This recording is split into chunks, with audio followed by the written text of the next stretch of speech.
Declaratoria de la muerte cruzada por parte del presidente de la República, Guillermo Lasso, en disolver la Asamblea Nacional, abre un periodo en el que podría gobernar sin la Asamblea, hasta que se posesione un nuevo gobierno y el nuevo legislativo. Lasso podrá gobernar mediante decreto de ley.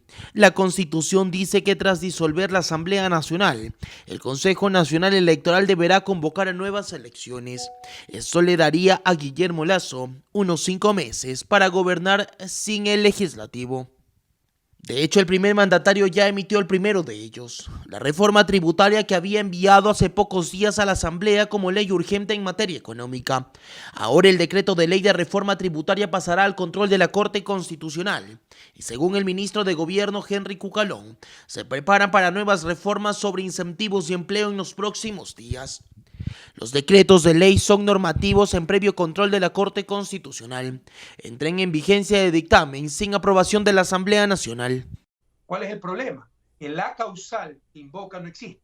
La causal, hay 3 causales. La tercera es conmoción interna. Eso no existe. No hay conmoción interna, no hay violencia, no hay protesta callejera. Lo que hay es un juicio político, un proceso de impeachment que consta en la Constitución con dictamen de la Corte Constitucional, y como no pudo comprar todos los votos en la Asamblea porque inmoralmente ha estado comprando conciencia. La revisión de la Corte Constitucional a los decretos de ley en diferentes índole haría a la Asamblea por proyectos de ley. Por un lado, la Corte deberá revisar si el decreto de ley sea urgente en materia económica. En el segundo lugar, la Corte verificará que el contenido del decreto en ley no esté inconstitucional, es decir, que no incluya artículos vulnerables a los derechos establecidos en la Constitución. En Quito, para Última Hora Ecuador, Josué Mendoza.